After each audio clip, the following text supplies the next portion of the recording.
Hi, Anu's കിച്ചണിലേക്ക് സ്വാഗതം. ഇന്നൊരു മധുര പലഹാരമാണ്. കുട്ടികൾക്കൊക്കെ ഇടയ്ക്കൊരു മിഠായി പോലെയൊക്കെ കഴിക്കാൻ പറ്റുന്നതാണ്.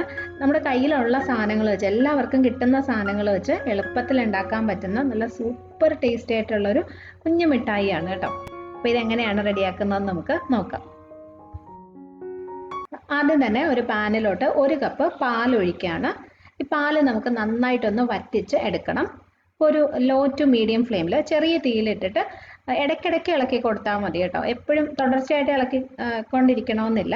പെട്ടെന്ന് തന്നെ ഇത് വറ്റി വരും. മാക്സിമം ഒരു 10 മിനിറ്റ് അത്രേ എടുക്കുള്ളൂ. അപ്പോൾ നന്നായിട്ട് വറ്റി വരണം. അപ്പോൾ ലോ ഫ്ലെയിമിൽ വെച്ചാൽ മതി. ഇത് ഒരുപാട് ഇങ്ങനെ തിളച്ച് പൊങ്ങുമൊന്നും വേണ്ട. ഒരു 5 മിനിറ്റ് ആയപ്പോൾ തന്നെ പാൽ ഇതുപോലെ നല്ലോണം വറ്റി വന്നിട്ടുണ്ട്. ഇനി ഒരു 2-3 മിനിറ്റും കൂടി ഇതുപോലെ ഒന്ന് ഇളക്കി കൊടുത്താൽ മതി. അപ്പോഴേക്കും നന്നായിട്ടങ്ങ് വറ്റി വരും. ഇതുപോലെ ആയി വരണം. എനിക്ക് 10 മിനിറ്റ് പോലും എടുത്തില്ല കേട്ടോ. ഒരു 7-8 മിനിറ്റ് ആയിട്ടുള്ളൂ. 1 കപ്പ് പാലല്ലേ ഉള്ളൂ. അപ്പോൾ പെട്ടെന്ന് തന്നെ ഇതുപോലെ ഡ്രൈ ആയിട്ട് കിട്ടും. അപ്പോൾ ഇത്രയേ ഉള്ളൂ. ഇനി നമുക്ക് സ്റ്റൗ ഓഫ് ചെയ്ത് ഇതങ്ങോട്ട് മാറ്റി വയ്ക്കാം. ഇനി ഒരു മിക്സി ജാറിൽ 1/4 കപ്പും 2 ടേബിൾ സ്പൂണും പഞ്ചസാരയും 1 ഏലക്കയും എടുത്തിട്ടുണ്ട്. ഏലക്ക കൂടുതൽ വേണ്ട കേട്ടോ, ഒരെണ്ണം മതി. ഇത് രണ്ടും കൂടി നല്ലോണം ഒന്ന് പൊടിച്ചെടുക്കാം. അടുത്തതൊരു പാനിൽ 1 കപ്പ് ഗോതമ്പ് പൊടി എടുക്കാം. ഇത് ചെറിയ തീയിലിട്ടിട്ട് നമുക്കൊന്ന് മൂപ്പിച്ചെടുക്കണം. ഒരു 5 മിനിറ്റ് എടുക്കും കേട്ടോ. തീ കൂട്ടി വെക്കരുത്. 5 മിനിറ്റ് ഇതിങ്ങനെ ഇളക്കി കൊടുത്തോണ്ടിരിക്കുക. കൈയെടുക്കാതെ ഇളക്കണം. നല്ലൊരു മണം വരും ഇത് മൂത്ത് കഴിയുമ്പോൾ. നമ്മൾ ഈ നട്ട്സ് ഒക്കെ വറുക്കുമ്പോൾ ഉള്ള പോലെ നല്ലൊരു മണം വരും. ചെറിയ തീയിലിട്ട് തന്നെ ചെയ്യാനായിട്ട് ശ്രദ്ധിക്കാം. ഇപ്പോൾ ഗോതമ്പ് പൊടി ചെറുതായിട്ടൊന്ന് മൂത്ത് തുടങ്ങിയിട്ടുണ്ട്. ചെറിയൊരു മണം വന്ന് തുടങ്ങുന്ന സമയത്ത് ഇതിനകത്തേക്ക് കുറച്ച് തേങ്ങ ഇട്ട് കൊടുക്കുക. ഒരു 1/4 കപ്പ് ചെറിയൊരു പിടി തേങ്ങ അതും കൂടി ഇട്ടിട്ട് വീണ്ടും ഇതുപോലെ തന്നെ ചെറിയ തീയിലിട്ട് ഇങ്ങനെ ഇളക്കി കൊടുത്തുകൊണ്ടിരിക്കുക. കുറച്ചും കൂടി ഒന്ന് മൂത്ത് വരണം. പറഞ്ഞ പോലെ നല്ല നട്ട്സിൻ്റെ ഒരു മണം വരണം. ചെറുതായിട്ടൊന്ന് നിറവും മാറും. തേങ്ങ ഒരുപാട് മൂക്കേണ്ട ആവശ്യമില്ല. പൊടിയുടെ പച്ചപ്പ് മാറിയാൽ മാത്രം മതി. ഇപ്പോൾ ദേ ഗോതമ്പ് പൊടി കണ്ടോ നന്നായിട്ട് മൂത്തിട്ടുണ്ട്. ഇതിൻ്റെ കളറും ചെറുതായിട്ടൊന്ന് മാറിയിട്ടില്ലേ, ചെറിയൊരു ബ്രൗൺ കളർ പോലെ വന്നിട്ടുണ്ട്. നല്ല മണമുണ്ട് കേട്ടോ. ഇത്രയും മതി. അപ്പോൾ ചെറിയ തീയിലാണ് വെച്ചിരിക്കുന്നത്. ഇനി ഇതിനകത്തേക്ക് നമ്മൾ ആദ്യം പാല് വറ്റിച്ച് വെച്ചല്ലോ, അതും പൊടിച്ചു വെച്ച പഞ്ചസാരയും ചേർത്ത് കൊടുക്കുക. എന്നിട്ട് എല്ലാം കൂടി നന്നായിട്ട് മിക്സ് ചെയ്തെടുക്കുക.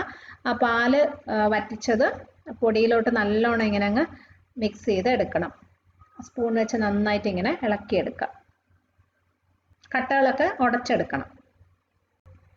അപ്പോൾ ഇതെല്ലാം മിക്സ് ചെയ്തെടുത്തു. ഇനി ഇതിനകത്തേക്ക് നമുക്ക് ആവശ്യത്തിന് നെയ്യ് ചേർത്തിട്ട് ഇത് ഉരുളകളാക്കി എടുക്കാൻ പറ്റുന്ന ആ ഒരു പരുവത്തിൽ കിട്ടണം. അപ്പോൾ നെയ്യ് അങ്ങനെ കറക്റ്റ് ഇത്ര എന്ന് നമുക്ക് പറയാൻ പറ്റില്ല. ചിലപ്പോൾ കുറച്ചൊക്കെ അങ്ങോട്ടും ഇങ്ങോട്ടും വ്യത്യാസം വരാം, നമ്മൾ ഓരോരുത്തരും ഉപയോഗിക്കുന്ന ഗോതമ്പ് പൊടിക്കൊക്കെ അനുസരിച്ച്. അപ്പോൾ ഞാൻ 6 ടേബിൾ സ്പൂൺ നെയ്യ് എടുത്തിട്ടുണ്ട്.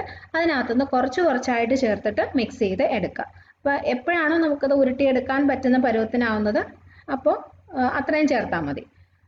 അപ്പോൾ 6 ടേബിൾ സ്പൂൺ ആദ്യം ഒരുമിച്ച് തന്നെ അങ്ങ് ചേർക്കണ്ട കേട്ടോ. ഒരു സാധാരണ ഒരു കണക്കിന് 1 കപ്പ് ഗോതമ്പ് പൊടിക്ക് 6 ടേബിൾ സ്പൂൺ നെയ്യ് വേണ്ടി വരും. അപ്പോൾ കുറച്ചായിട്ട് നെയ്യ് ചേർത്തിട്ട് മിക്സ് ചെയ്തെടുക്കാം. ഒരുപാട് അങ്ങ് കുഴഞ്ഞു പോകണ്ട. നമുക്ക് ഉരുട്ടിയെടുക്കാൻ പറ്റുന്ന ഒരു പരുവത്തിന് മതി. അപ്പോൾ ഞാനിപ്പോൾ ഇതിനകത്ത് കറക്റ്റ് 6 ടേബിൾ സ്പൂൺ നെയ്യ് തന്നെ ചേർത്ത് കേട്ടോ. അപ്പോൾ ഇത് നമുക്ക് ഒരു 1-2 മിനിറ്റ് ഒന്ന് മാറ്റി വയ്ക്കാം. അത്യാവശ്യം ചൂടോടുകൂടി തന്നെ ഉരുട്ടിയെടുക്കണം. തണുത്ത് കഴിഞ്ഞാൽ ഉരുളകളാക്കാൻ പാടായിരിക്കും. അപ്പോൾ നമുക്ക് കയ്യിലെടുക്കാൻ പറ്റുന്ന ആ ഒരു ചൂടാവുന്നത് വരെ ജസ്റ്റ് ഒന്ന് മാറ്റി വയ്ക്കാം. പിന്നെ ഞാനത് കുഞ്ഞു ഉരുളകളാക്കി എടുക്കാൻ പോവാണ്. ഇപ്പോഴും അത്യാവശ്യം ചൂടുണ്ട്. ചൂടോടുകൂടി ഉരുട്ടുന്നതാണ് എപ്പോഴും നല്ലത്. അപ്പോൾ ഇതുപോലെ കുഞ്ഞു ഉരുളകളാക്കി എടുക്കാം.